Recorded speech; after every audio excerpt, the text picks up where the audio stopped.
What up, fam? I'm on this walk here, getting around 4 miles in this morning. So look, here's something I was thinking about. Task avoidance, I've talked about that a lot. And it's really important that we have multiple ways to approach task avoidance. Task avoidance is essentially procrastination. I mean, it is procrastination, right? But it's like a different dynamic of it. There's some different reasons behind task avoidance, and there's different types. It could be avoiding the beginning of a task, the organization of a task, the continuation or the completion of a task. It could also be avoidance of getting some of the supplemental help or resources that you need to further refine or develop or edit the task as well, right? I like to look at approaching task avoidance in two different ways. We can do it reactively, or we can do it proactively. A lot of times there's this label attached to something being proactive or reactive that, proactive is good and reactive is bad. In this situation, there's no value assigned there, right?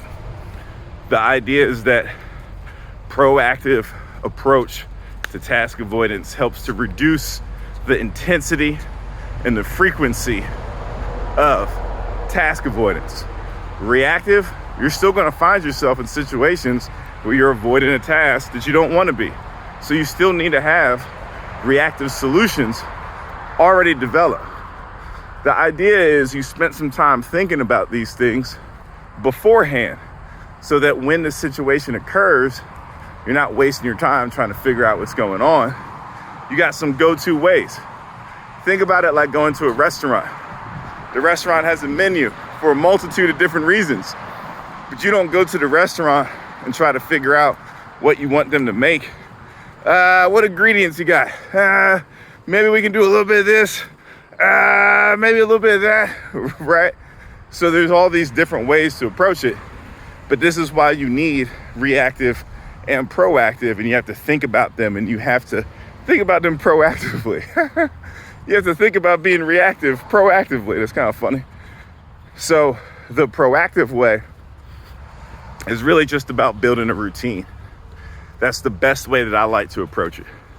But to build a routine, and especially a routine that works for us ADHD folks and autistic folks, that routine needs to be very tailored to your current schedule, your current needs and responsibilities, right?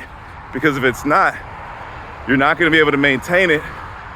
You're going to feel some guilt and shame about not being able to maintain it.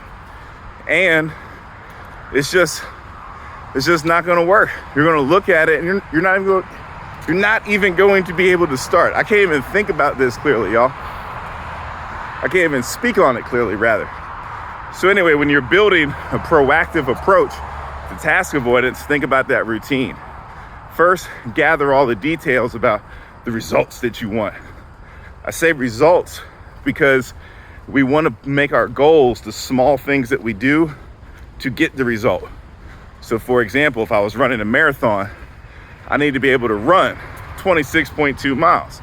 Well, my goal isn't to be able to run 26.2 miles. The result from my goals is being able to run 26.2 miles, maybe under a certain time frame, right? So my goal becomes the things I need to do each week so that I can build up my running acumen and stamina and endurance.